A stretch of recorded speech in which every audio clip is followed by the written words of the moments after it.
What is going on, guys? Today we're going to be changing the oil in the Corvette.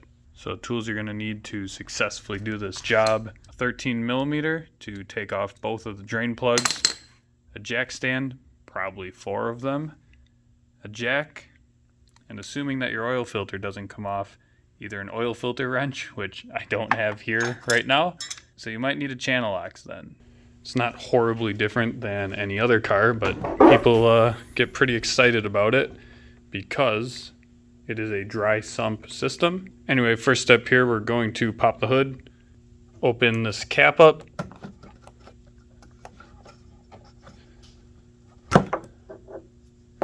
and then we're going to head under the car to drain the oil. Get the car up in the air safely and pull out the drain plugs. One is right there, and the other is right there.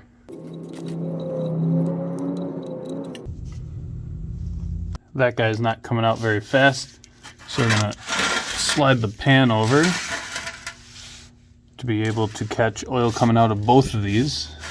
And I'm gonna go ahead and open up that guy as well.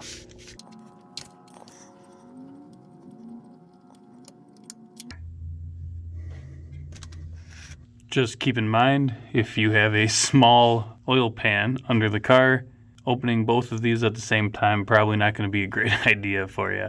While we wait for all the old oil to drain out, I'm going to go ahead and fill up my oil filter along with around the rim using some Castrol Edge 530. All right, with that filled up, I'm going to set it out of the way, and I'm going to go under the car and pull off the old oil filter. Now that both of these are just dripping barely, I'm going to go ahead and thread those drain plugs back in. Everybody seems to think that the car has to be on a level surface for this to go correctly, otherwise you're going to leave oil in it. I'm not entirely sure I believe it, and I'm not entirely sure that the little bit of oil that you're going to have left in it is going to make a difference. But that being said, my car is on a level surface. It's jacked up at all 4 corners, so yeah.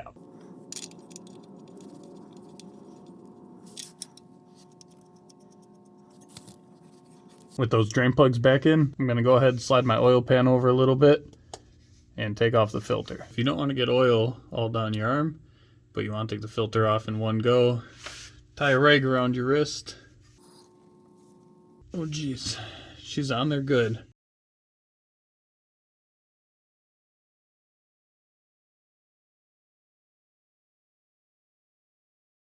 And we're going to let that drain for a minute while we go grab our new oil filter and clean up our hand. And right there is the reason why you probably don't need to oil your new filter, because there's a bunch of oil already left over on the engine. But I did it anyway. Alright, so we're going to throw that new filter on.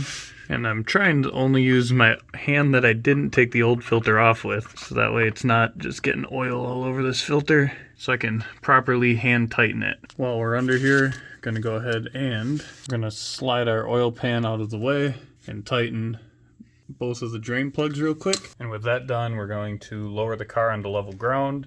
We're done underneath the car. So we're going to go ahead and drain our oil.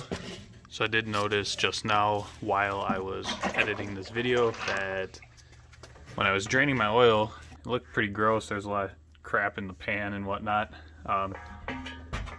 This is the first time I've ever wiped down this pan after draining the Corvette's oil out of it.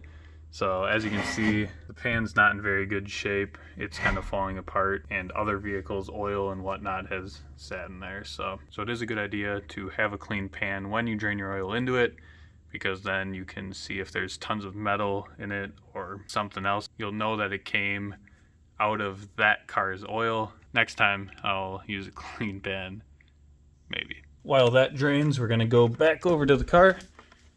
All right, now for the best part. We got our funnel. We're gonna stick it in the fill hole of the dry sump, and we're gonna start filling it with oil. These cars are very oil thirsty. Depending on the year, you can put either 8 to 11 quarts in, so make sure you know what your specific year takes. This one is a 2008, so it is going to take 8 quarts of oil.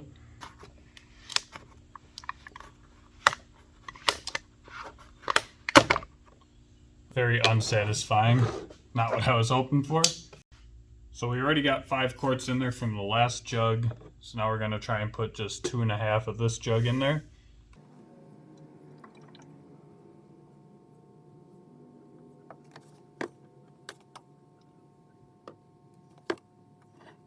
Of course, it isn't perfectly level here, but it's at about 2.5 quarts, so it's good enough to check your oil, and I got plenty more if I need to add a little bit. With that, you can go ahead and check your oil on the dipstick right here to make sure that you actually put in 7.5 to 8-ish quarts or whatever your car took. And then you can fire it up, let it warm up, let it cool down a little bit, and check the oil again. And that's where I'm going to leave you guys to do it on your own. I'm not doing it because the car's still put away for winter and doesn't have battery in it or anything. So I'll do that portion of the oil change when I finally get this thing out for the year again. What is going on, guys? Today we're going to change out the transmission fluid on the Corvette. And despite what you see right here, you don't need to pop your hood. Let's do it. The only tool you're going to need, some sort of 3/8 ratchet. I use this one that has a 3-inch extension on it and a swivelly head. You are also going to need a transfer pump of some sort. So we're going to come underneath the car here. Gonna have to jack it up or lift it up level again. And you're going to see right about where your axle back part of your exhaust starts on the passenger side of the car, and a little bit closer to the front side on the driver's side of the car is your fill plug.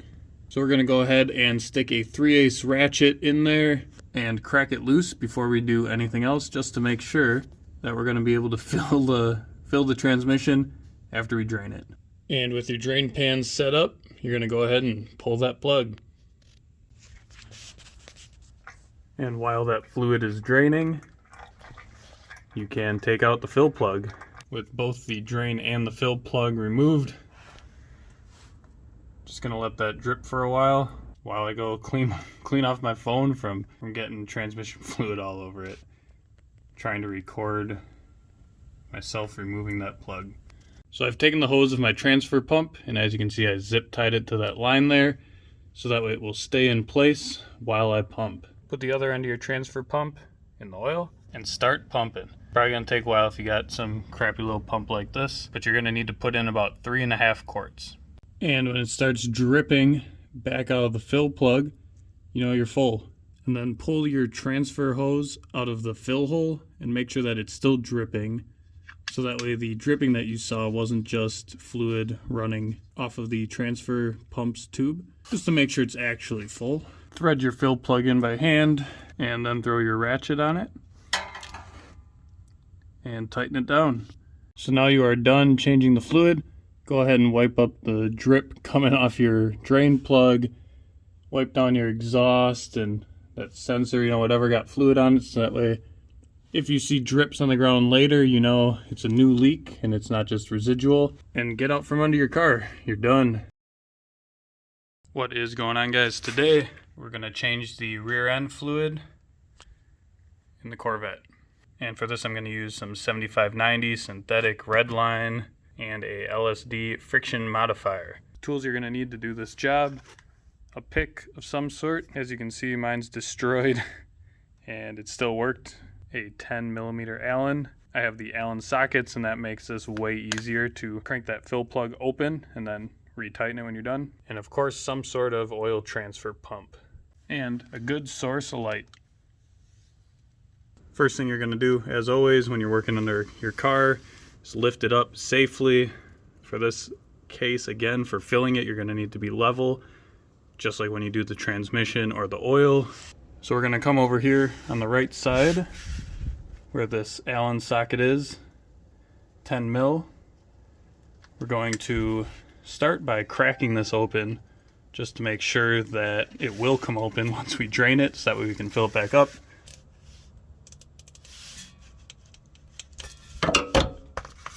That's all we're going to do, is just make sure that it will come off. And now we can go pull the drain plug out.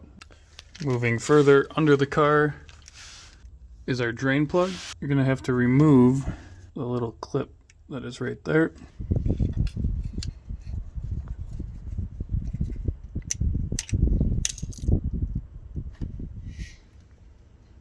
And now you have your clip off. So now with your clip off of this fitting, you can slide your oil pan underneath it and pop this guy off. Probably get a rag ready, because if you're as good as me, you're gonna make a huge mess.